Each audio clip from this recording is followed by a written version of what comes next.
family a construct of love or lust? കുടുംബം സ്നേഹത്താൽ നിർമ്മിതമാണോ അതോ മോഹത്താൽ നിർമ്മിതമാണോ? എന്താ വാക്ക്? കുടുംബം സ്നേഹത്താൽ നിർമ്മിതമാണോ അതോ മോഹം കൊണ്ടാണോ വീട് നിർമ്മിക്കേണ്ടത്? എന്താ ആ വാക്കിൻ്റെ അർത്ഥം? സ്നേഹവും മോഹവും തമ്മിലുള്ള വ്യത്യാസം എന്താ? സ്നേഹം നൽകുമ്പോൾ തിരികെ കിട്ടുന്നതാണ്. മോഹം ഒന്നും കൊടുക്കേണ്ടതില്ല, വാങ്ങുമ്പോൾ കിട്ടാവുന്നതാണ്. മോഹം വാങ്ങാവുന്നതാണ്, സ്നേഹം കൊടുക്കേണ്ടതാണ്. Love is giving, lust is receiving. സ്നേഹം കൊടുക്കുമ്പോൾ തിരികെ കിട്ടും. മോഹമോ ഒന്നും കൊടുക്കണ്ട, പിന്നെ തിരികെ കിട്ടും. അല്പം പണമുണ്ടെങ്കിൽ എന്ത് കിട്ടാം? മോഹം സാധിക്കാം. ഇന്ന് ഭവനങ്ങൾ സ്നേഹത്തിൽ നിന്ന് മോഹത്തിലേക്ക് വഴുതി വീഴുകയാണ്. Falling from love to lust, വല്ലാതെ വഴുതി പോവുകയാണ്. ഇന്ന് എൻ്റെ മുൻപിലിരിക്കുന്ന യൗവനക്കാരായ ഗായക സംഘാംഗങ്ങൾ, അവരോട് ചോദിച്ചാൽ പറയും, സ്നേഹമെന്ന വാക്കിന് അർത്ഥമെന്ന് ചോദിച്ചാൽ ആധുനിക തലമുറയുടെ വ്യാഖ്യാനം ഇതാണ്: ലവ് ഈസ് സെക്സ് എന്നാണ് അർത്ഥം. സ്നേഹിക്കുന്നുണ്ടോ എന്ന് ചോദിച്ചാൽ അടുത്ത ചോദ്യം എപ്പോഴാണ് ആലപ്പുഴയിൽ പോകുന്നതെന്നാണ്. അല്ല, സ്നേഹം അർത്ഥം വ്യത്യാസമുണ്ട്. വേദപുസ്തകം തുറന്നാൽ സെക്ഷുവാലിറ്റി, ലൈംഗികത എന്ന വാക്കിന് വേദപുസ്തകം നൽകുന്ന 3 അനുഗ്രഹിക്കപ്പെട്ട മറുപടികളുണ്ട്, വാക്കുകളുണ്ട്. എന്താണ് ലൈംഗികത എന്ന് പറഞ്ഞാൽ? To love, to give, to relate. എന്താ? സ്നേഹിക്കുക, നൽകുക, ബന്ധത്തിലായിരിക്കുക. ഇത് 3 കൂടെ ചേരുമ്പോഴാണ് ഒരു മനുഷ്യബന്ധത്തിൻ്റെ എല്ലാ ഭാവങ്ങളും ഒന്നായി ചേരുന്നത്. സ്നേഹിക്കുക, നൽകുക, ബന്ധത്തിലായിരിക്കുക. മോഹത്തിൽ ഈ 3 വാക്കുകളുമില്ല. എന്താ? സ്നേഹത്തിലിരിക്കേണ്ട ആവശ്യമില്ല, നൽകേണ്ട ആവശ്യമില്ല, ഒന്നും നൽകി ആരെയും സന്തോഷിപ്പിക്കേണ്ടത് ഇല്ല. ഈ മധ്യാഹ്ന സമയം വളരെ അടിവരയിട്ട ഒരു വാക്ക് ഞാൻ പറയുകയാണ്. Your body is A grace symbol. നമ്മുടെ ശരീരം, വേദപുസ്തക ഭാഷയിൽ പറഞ്ഞാൽ അതൊരു ദൈവത്തിൻ്റെ മന്ദിരമാണ്. ഒരു വാക്കൂടെ ഞാൻ അതിനടിയിൽ ചേർത്ത് പറയും: your body is for the alter. ഈ ശരീരം യാഗപീഠത്തിന് വേണ്ടിയുള്ളതാണ്, യാഗപീഠത്തിൽ വയ്ക്കാനുള്ളതാണ്. നമ്മുടെ പള്ളിയിൽ വിവാഹത്തിന് നിങ്ങൾ സംബന്ധിക്കുമ്പോൾ ശ്രദ്ധിച്ചിട്ടുണ്ടല്ലോ, മണവാളനും മണവാട്ടിയും പള്ളിക്ക് മുൻപിൽ വരും, പോർച്ചിൽ അല്ലേ. അപ്പോൾ വികാരിയച്ഛൻ എന്നെ പറയും, മണവാളനും മണവാട്ടിയും ദേവാലയത്തിൽ പ്രവേശിച്ചാട്ടെ എന്ന് പറയും. പ്രവേശിക്കാൻ തുടങ്ങുമ്പോൾ ശുശ്രൂഷകൻ തിരശ്ശീല പകുതി മാറ്റും. എന്തിന്? ഉത്തരം പറയാൻ ഇപ്പോൾ സമയമില്ലെന്ന് എനിക്കറിയാം. എന്തിന്? ഒരു കാര്യത്തിന് വേണ്ടിയാണ്. നടന്നു വരുന്ന മണവാളനും മണവാട്ടിയും ഉള്ളിൽ പറഞ്ഞുകൊണ്ടുവരുന്ന വാചകം ഇതായിരിക്കണം: Lord, we bring our body to submit in the alter.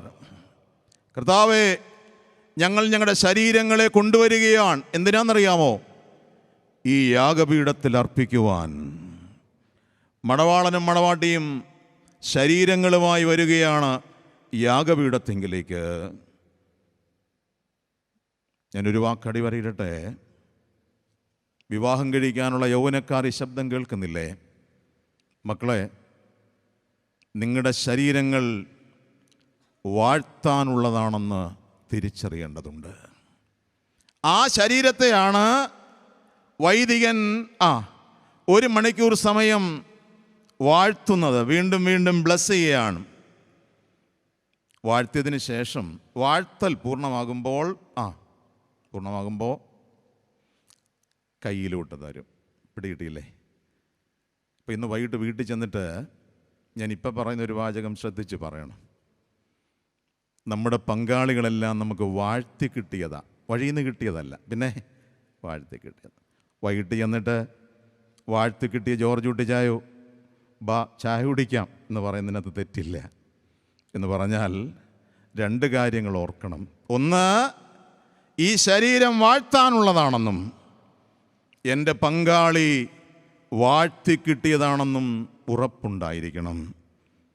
സ്നേഹത്തിൻ്റെ ഇടങ്ങൾ ചുരുങ്ങുകയും മോഹത്തിൻ്റെ ഇടങ്ങൾ വർദ്ധിക്കുകയും ചെയ്യുമ്പോൾ ശരീരം ഒരു ഭോഗവസ്തുവായി മാറുകയാണ്. നിങ്ങൾക്കറിയാം, ഈ കാലത്തിൽ ഏറ്റവും കൂടുതൽ അഴുക്കാകുന്ന വസ്തു ശരീരമാണ്. It is misused or abused. ഈ ശബ്ദം കേൾക്കുന്ന ദൈവമക്കളോട് ഞാൻ പറയട്ടെ, തലമുറകളോട് ഞാൻ പറയട്ടെ, ഈ ശരീരം ഒരു നാളിൽ തിരശ്ശീല മാറ്റുമ്പോൾ ദൈവസന്നിധിയിൽ യാഗപീഠത്തിൽ വയ്ക്കാനുള്ളതാണ്. ഹല്ലേലൂയ. മറക്കല്ലേ, അതിനെ അരുമനാഥൻ വാഴ്ത്തി കിട്ടേണ്ടതാണ്. എങ്ങനെയൊക്കെയോ പറഞ്ഞു പോയി വിവാഹത്തിൻ്റെ കൂദാശയ്ക്ക് നടുവിൽ നിൽക്കുമ്പോൾ മോഹത്തിൽ വീണുപോയ ചിലരെങ്കിലും ദമ്പതികളായി മാറുന്നു എന്ന് ചിന്തിക്കേണ്ടി വരും. ദൈവം തമ്പുരാൻ അതിന് ബലം നൽകട്ടെ എന്ന് ഞാൻ പ്രാർത്ഥിക്കുകയാണ്. Family an emotional stewardship or narcissism. കുടുംബം ഒരു വൈകാരികമായ കാര്യവിചാരകത്വമാണോ അതോ സ്വസ്നേഹമാണോ സ്വയ താല്പര്യങ്ങളാണോ? ഞാൻ ആ വാക്കൊന്ന് അടിവരയിട്ടെ നിങ്ങളുടെ അരികിൽ. എന്തുവാ? ഇമോഷണൽ സ്റ്റുവർഡ്ഷിപ്പ്, വൈകാരികമായ കാര്യവിചാരകത്വമാണ് ഇന്ന് ഭവനം പാലിക്കേണ്ട അതിശ്രദ്ധേയമായൊരു വാക്ക്. എന്തുവാ ഈ വൈകാരികമായ കാര്യവിചാരകത്വമെന്ന് അല്പം കൂടെ ലളിതമായി ഞാൻ പറയാം. നമുക്കറിയാം, നമ്മുടെ എല്ലാവരുടെയും വീട്ടിൽ ദൈവം കനിഞ്ഞ് അനുഗ്രഹിച്ച് 3 വികാരങ്ങൾ തന്നിട്ടുണ്ട്. അതിനെ മനഃശാസ്ത്രം പഠിച്ചവരും കൗൺസിലിംഗ് പഠിച്ചവർക്ക് ഇവിടെ ഇരിപ്പുണ്ട്. ഇങ്ങനെ പറയും ആ വാക്കുകൾ: ഗ്ലാഡ്, സാഡ്, മാഡ്. എന്തുവാ? GLAAD, sad, mad. സിമ്പിളാണ്. എന്താ ഗ്ലാഡ് എന്ന് പറഞ്ഞാൽ? എന്തോ? സന്തോഷം. സാഡ് എന്ന് പറഞ്ഞാൽ ദുഃഖം. മാഡ് എന്ന് പറഞ്ഞാലോ എന്തുവാ? അത്രയില്ല. അങ്ങ് തെക്ക് വരെ പോകേണ്ട അവസ്ഥയില്ല. പിന്നെ ഇടയ്ക്കിടയ്ക്കൊക്കെ വീട്ടിൽ തന്നെ പരിഹരിക്കാവുന്ന ഭ്രാന്തുകൾ, ചെറിയ അസ്വസ്ഥതകളൊക്കെ വീട്ടിലുണ്ടാകും.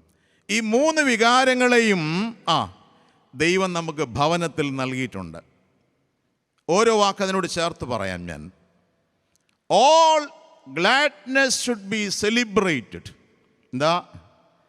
എല്ലാ സന്തോഷങ്ങളെയും ആഘോഷമാക്കേണ്ട ഇടമാണ് വീട്. ഞാനൊരു വാക്കൂടെ പറയട്ടെ. കൊച്ചു കൊച്ചു സന്തോഷങ്ങളെ ആഘോഷമാക്കുന്ന ഇടമാണ് ഭവനം. ദൈവം തമ്പുരാൻ നമുക്കൊക്കെ കൊച്ചു കൊച്ചു സന്തോഷങ്ങളെയാണ് തന്നിരിക്കുന്നത്, അല്ലേ? പണ്ട് വീട്ടിൽ ഏറ്റവും വലിയ സന്തോഷം എന്താണെന്നറിയാമോ? വൈകിട്ടത്തെ ഒരു പ്രാർത്ഥനയും കഴിഞ്ഞ് ഒരു ഭക്ഷണവും കഴിഞ്ഞ്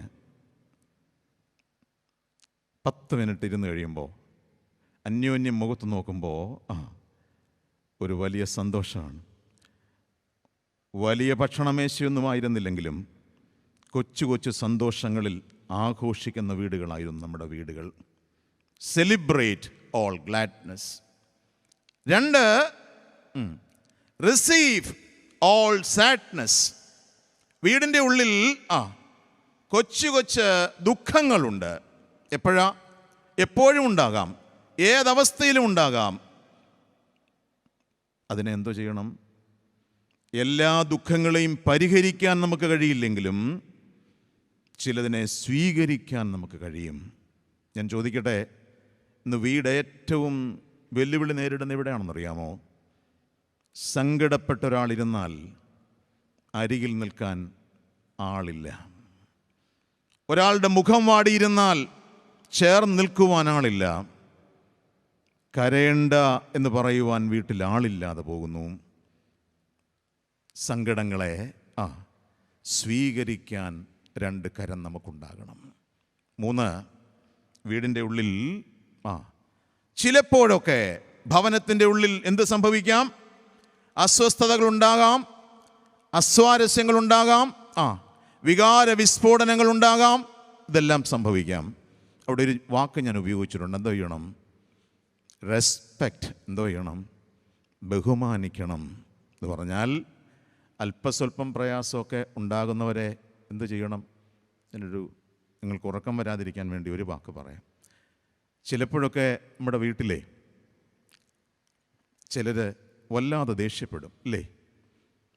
ചില വീട്ടിൽ ദേഷ്യപ്പെട്ടാൽ ഉടനെ അവർ പറയും, യോജ ദേഷ്യപ്പെടണ്ട, ഇഷ്ടമില്ല. ഞാൻ അല്പം കൂടെ തിരുത്തി പറയാം. ഈ ദേഷ്യപ്പെടുന്നവർ എന്തിന് താല്പര്യപ്പെട്ട് നിൽക്കുകയെന്നറിയാമോ? അവർ എവറസ്റ്റിൽ കയറാനായിട്ട് റെഡിയായിട്ട് നിൽക്കുകയാണ്. ഇവിടെ കയറാനാ? എവറസ്റ്റ്. ചിലർ പറയും, എന്തുവാ സേവാസംഘത്തിനൊക്കെ പോയതിൻ്റെ ബലം കൊണ്ട് പറയും, അയ്യോ ജജ എവറസ്റ്റിൽ കയറണ്ട ഇപ്പോൾ. ഞാൻ തിരിച്ച് പറയാം. എവറസ്റ്റിൽ കയറാൻ ആരെങ്കിലും ഒരുങ്ങിയാൽ അവരോട് എന്തോ പറയണം? എന്തോ അവിടെ ഒരു സേവാസംഘക്കാർ പറഞ്ഞു കയറാൻ പറയണമെന്ന്. അത് തന്നെ ഞാൻ ഏറ്റെടുത്തിരിക്കുന്നു. എന്താ കയറാൻ പറയുക. അദ്ദേഹം കുറച്ച് ദൂരം കയറും. അദ്ദേഹം കയറുന്നതല്ല പ്രതിസന്ധി. കയറുമ്പോൾ അദ്ദേഹം കൂടെ തിരിഞ്ഞ് നോക്കുന്നുണ്ട്. എന്താ നോക്കുന്നതെന്നറിയാമോ? നിങ്ങളെങ്ങനെ നിൽക്കുന്നെന്നുള്ളതാ. അദ്ദേഹം തിരികെ ഇറങ്ങി വരണമെങ്കിൽ ഒരു മാർഗമേ ഉള്ളൂ, ഇങ്ങനെ നിന്നാൽ മതി. എന്തോ 2 മിനിറ്റ് സമയം ഇങ്ങനെ നിന്ന് കഴിയുമ്പോൾ എവറസ്റ്റിൽ കയറുന്ന അച്ചായൻ തിരികെ വരും. തീർന്നില്ല. അച്ചായൻ ഇറങ്ങി വന്നു കഴിഞ്ഞാൽ ഉടനെ നിങ്ങൾക്ക് കയറാം. എവറസ്റ്റ് അച്ചായൻ്റെ മാത്രം സ്വന്തമല്ലല്ലോ. ഞാൻ തിരിച്ചു വരാം. എന്താണ്? 3 വികാരങ്ങളാണ് വീട്ടിൽ. എന്ത്? Celebrate all gladness, receive all sadness and respect all madness. ഇവിടെ ഒരു വാക്ക് ഞാൻ അടിവരയിട്ട് പറയാൻ ആഗ്രഹിക്കുകയാണ്. ഇന്ന് വീടിൻ്റെ തകർച്ച എവിടെയെന്നറിയാമോ? 2 വാക്ക് ഞാൻ അടിവരയിടുകയാണ്. വീടിൻ്റെ തകർച്ച, വികാരങ്ങൾ മരിച്ചു പോകുന്നു. Emotional deadness causes family problem. ഒരുമിച്ച് ആഘോഷിക്കാനും ഒരുമിച്ച് സന്തോഷിക്കാനും ഒരുമിച്ചിരിക്കുവാനും വീട്ടിൽ ആളില്ലെന്നല്ല, താല്പര്യമില്ല. സമയമില്ലാത്തതുകൊണ്ടല്ല, താല്പര്യമില്ല. അതുകൊണ്ട് വീടിന് എന്ത് സംഭവിക്കാമെന്നറിയാമോ? വീട് എങ്ങോട്ട് പോകുന്നു? ഇന്ന് വീട് നേരിടുന്ന ഏറ്റവും ശക്തമായ വെല്ലുവിളി ലോൺലി സെലിബ്രേഷൻസ്. വീടിൻ്റെ ഒറ്റയ്ക്കുള്ള ആഘോഷങ്ങൾ അമിതമായി വർദ്ധിക്കുകയാണ്. ഇവിടെ ഇരിക്കുന്ന കൊയറുകാരൊക്കെ IT പ്രൊഫഷണൽസൊക്കെ ഇവിടെ ഇരിപ്പുണ്ട്. അവരെ കൂടെ ചേർത്ത് പിടിക്കാം. അവർ എൻ്റെ മുഖത്ത് നോക്കിയിരിക്കുന്നതുകൊണ്ടാണ്. 2 പേരുടെ ഒരു IT കമ്പനിയിൽ ജോലി ചെയ്തിട്ട് വൈകിട്ട് 5:30 ഒരേ കാറിൽ തിരിച്ചു വരുന്നു. നിങ്ങൾക്കറിയാം, ആണുങ്ങൾ വീട്ടിൽ കയറിയാട്ടുണ്ടെങ്കിൽ അവർ പറയുന്നൊരു വാചകമുണ്ട്. എന്താ? ഭയങ്കര ക്ഷീണമാണ്, ഞാൻ ഇച്ചിരി വിശ്രമിക്കട്ടെന്ന് പറയും. നിങ്ങളെങ്ങോട്ട് പോവും? അടുക്കള അന്വേഷിച്ച് പോകും, അല്ലേ? ശരിയാണ്. കൂടെ ഇടയ്ക്ക് നോക്കുന്നുണ്ട്. എന്താ ജജൻ വരുന്നുണ്ടോന്ന്. ജജൻ എന്തോ ചെയ്യുക? 2 പണിയാ, മാന്തുക, കിളയ്ക്കുക.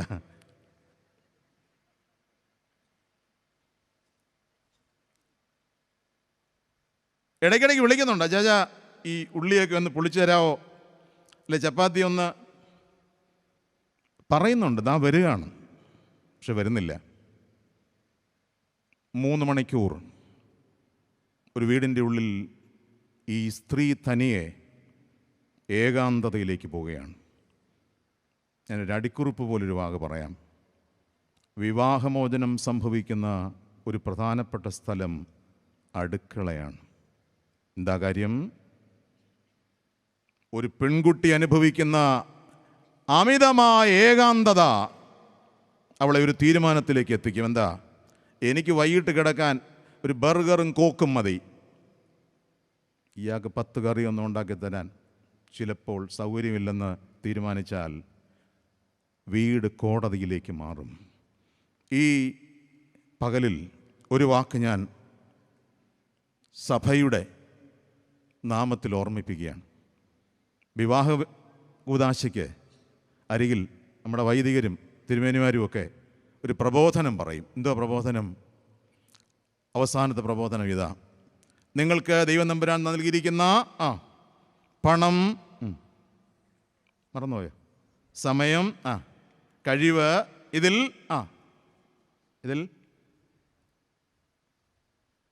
അന്നേരം വെച്ചോ വിറച്ചുകൊണ്ട് നിൽക്കുമെന്ന് കേട്ടില്ല. നിങ്ങൾ ദൈവത്തിൻ്റെ ഗൃഹവിചാരകരാണെന്ന് ഓർത്തുകൊള്ളണമെന്ന് പറയുകയാണ്. ഞാൻ വിലക്ഷണസിന് ഇവിടെ ഇരിക്കുമ്പം തന്നെ പറയുക, അടുത്ത കല്യാണത്തിന് ഈ ഒരു വാക്കുകൂടെ ചേർക്കണം. ഏത് വാക്കാ? പണം, സമയം, കഴിവ്, വികാരങ്ങൾ. വികാരങ്ങളുടെ കാര്യവിചാരകത്വം, വികാരങ്ങളുടെ വീണ്ടെടുപ്പ് ഒരു വീടിനെ തിരികെ കൊണ്ടുവരുവാൻ സഹായിക്കും. ഈ പകലിൽ ഞാൻ ഉറക്കെ പറയുന്നു, വീട് ഒറ്റയ്ക്ക് ആഘോഷിക്കുമ്പോൾ ആ വീടുകൾ അധിക നാൾ നിലനിൽക്കുകയില്ല. വീടിനെ വീണ്ടെടുക്കുവാൻ വികാരങ്ങളുടെ വീണ്ടെടുപ്പ് അനിവാര്യമാണ്.